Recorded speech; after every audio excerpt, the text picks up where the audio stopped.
జొన్న రొట్టె ఎలా చేయాలో చూపించబోతున్నాను. ముందుగా స్టవ్ ఆన్ చేసి గిన్నె పెట్టాలి. అందులో ఒక పెద్ద గ్లాసు నీళ్ళు పోసుకోవాలి. ఈ విధంగా నీళ్ళు మరుగుతూ ఉన్నప్పుడు జొన్న పిండిని వేసుకోవాలి. స్టవ్ ఆఫ్ చేసి వాటర్కి కావాల్సినంత వాటర్లో కలిపిన తర్వాత ఇట్లా గట్టిగా అయ్యే వరకు జొన్న పిండిని వేసుకోవాలి. చూసుకోవాలి, ఎక్కువ తక్కువ కావద్దు. మామూలుగా కలిపిన తర్వాత పిండి మనం పట్టుకుంటే ముద్దలా అవ్వాలి. ఈ విధంగా ఈ కన్సిస్టెన్సీ ఉండాలండి. జొన్న రొట్టె చేసుకోవడానికి పీట, ఒక గ్లాసులో నీళ్ళు, మనం వేడి నీళ్ళలో కలుపుకున్న పిండి, పొడి పిండి అనే దగ్గర పెట్టుకోవాలి. జొన్న రొట్టె స్టార్ట్ చేస్తామన్న ముందు స్టవ్ ఆన్ చేసి పెనం పెట్టుకోవాలండి.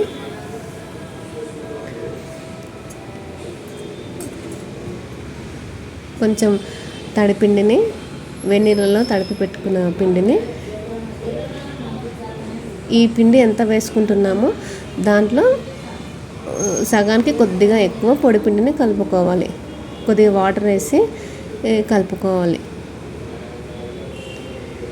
చపాతీ పిండిలాగా మెత్తగా కలుపుకోవాలి.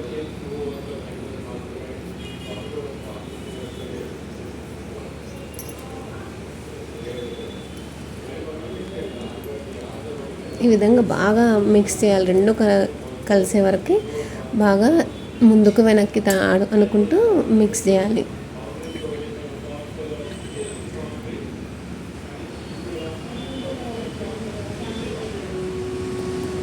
రొట్టె చేసుకునే ముందు చూడండి, ఆ విధంగా మెత్తగా ఉండాలి.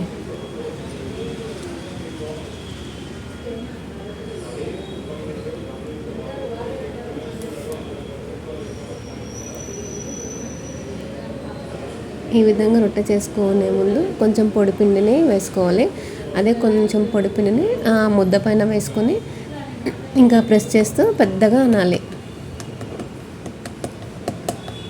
స్టార్టింగ్లో పెద్దగా రాదు, కొంచెం లావైనా సరే చిన్నగా చేసుకోవాలి.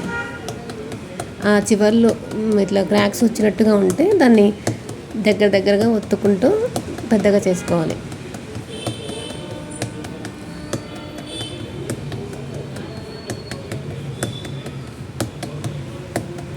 కొంచెం రొట్టె జరగకపోతే కొంచెం కింద మళ్ళీ పొడి పిండిని వేసుకొని చేతికి కొంచెం పొడి పిండిని కూడా అద్దుకొని రొట్టె జరుపుకోవాలి. ఈ విధంగా చేసుకోవాలి.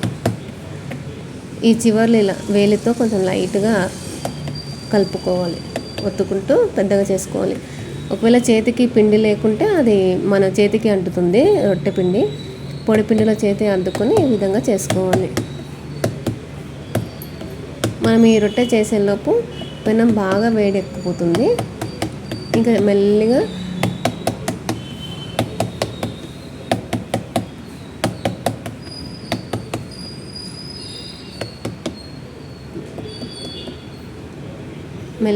ఎడమ చేతితో మన చేతి పైకి రొట్టెను మెల్లిగా తీసుకొని స్టవ్ పైన, పెనం పైన వేసుకోవాలి.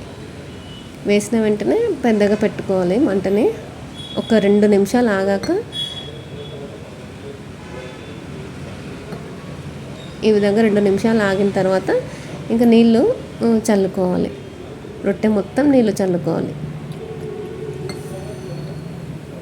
చేతితో అలవాటు లేకుంటే ఒక చిన్న కర్చీప్ లాంటిది బట్ట పెట్టుకొని కూడా చేసుకోవచ్చు.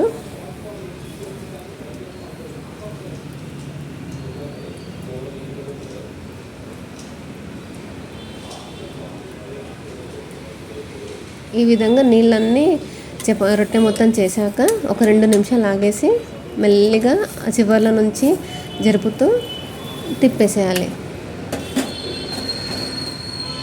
ఇప్పుడు మంటని మళ్ళీ హై ఫ్లేమ్లో పెట్టుకోవాలి. ఒక 2 నిమిషాలు హై ఫ్లేమ్లో పెట్టుకున్నాక సలాకితోన ఇట్లా జరగకపోతే 2 నిమిషాలు మళ్ళీ ఆగాలి. ఫ్రీగా జరిగింది అనుకోండి, తిప్పేసేయాలి.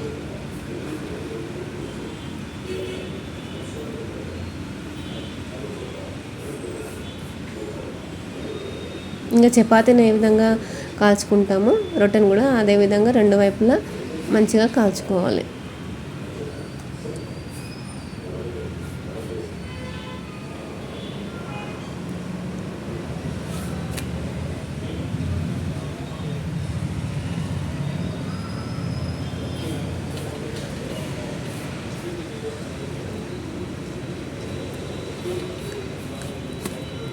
చూడండి ఎంత చక్కగా కాలిందో.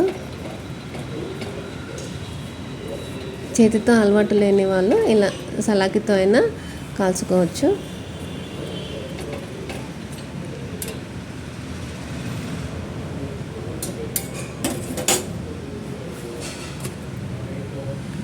రెండు వైపులా దూరగా కాలిందండి, అయిపోయింది.